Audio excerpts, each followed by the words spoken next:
नमस्कार दोस्तों, भक्ति केंद्र में आपका स्वागत है। तो जैसे कि कल जो आपने वीडियो में देखा वेदों के बारे में, तो मैंने आज के लिए बताया था कि आज के जो प्रश्न होंगे वो होंगे वेदों को किसने लिखा, 4 वेदों में क्या लिखा है। तो आज इन्हीं क्वेश्चन पे हम लोग चर्चा करेंगे। तो चलिए आइए जानते हैं वेदों को किसने लिखा। वेद अनंत है, वेद के ज्ञान का न आदि है और न अंत।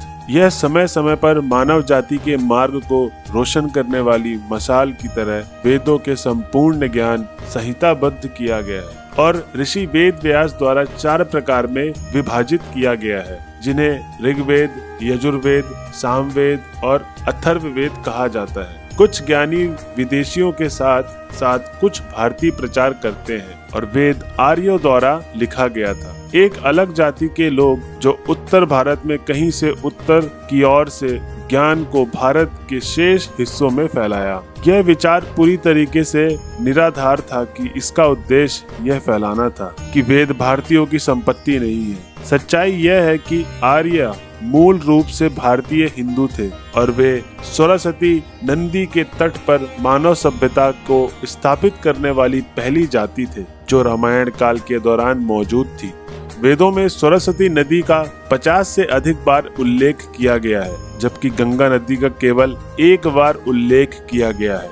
आर्यों हिंदुओं ने विज्ञान, इंजीनियरिंग, धातु विज्ञान, गणित, खगोल विज्ञान, कृषि आदि के विकास का बीड़ा उठाया है और उन्होंने अपने वैदिक ज्ञान की एक उत्कृष्ट सभ्यता का निर्माण किया। इसके बाद इसमें बाद में सिंधु घाटी की सभ्यता कहा गया। वहीं चले हमारा जो अगला प्रश्न था, 4 वेदों में क्या लिखा है। तो आइए देखते हैं ऋग्वेद में क्या लिखा है। ऋग का अर्थ है स्तुति। ऋग्वेद में इंद्र, अग्नि, रुद्र और 2 अग्नि देवताओं वरुण, मारुत, सावित्रु और सूर्य जैसे देवताओं की स्तुति है। ऋग्वेद में प्राकृतिक की ऊर्जाओं के दोहन को अत्यधिक महत्व दिया गया है। इसमें देवताओं की स्तुति करने वाले 1017 भजन कविताएं हैं। ये भजन विभिन्न मंत्रों से बने हैं। एक मंत्रों में 25 अक्षरों से लेकर 104 अक्षरों तक होते हैं, जिन्हें एक बार में पढ़ा जाना होता है। वहीं अगर हम बात करें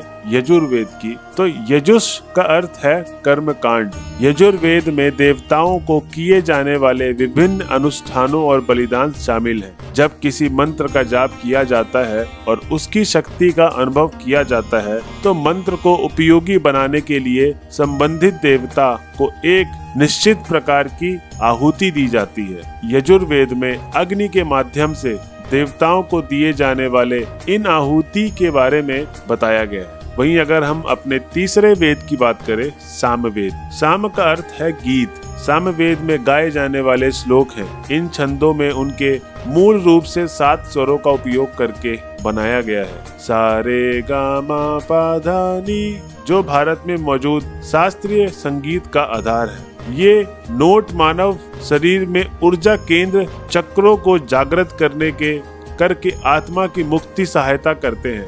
ये नोट मानव शरीर में ऊर्जा केंद्र को जागृत करके आत्मा की मुक्ति में सहायता करते हैं। सामवेद के अधिकांश श्लोक ऋग्वेद से लिए गए हैं। इनमें कई नए श्लोक जोड़े गए हैं, साथ ही साथ कुछ श्लोकों को दोहराया भी गया है।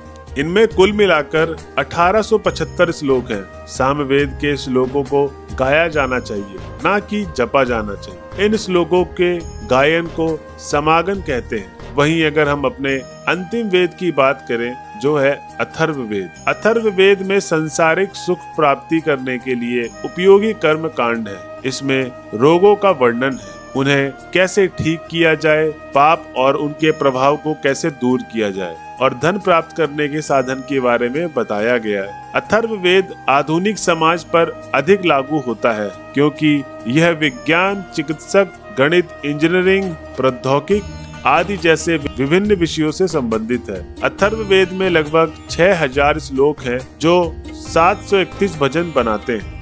तो दोस्तों, आज की वीडियो आपको कैसी लगी हमें कमेंट बॉक्स में बताएं, और अगर वीडियो अच्छी लगी होगी तो हमारे वीडियो को लाइक, शेयर, सब्सक्राइब जरूर करें। धन्यवाद।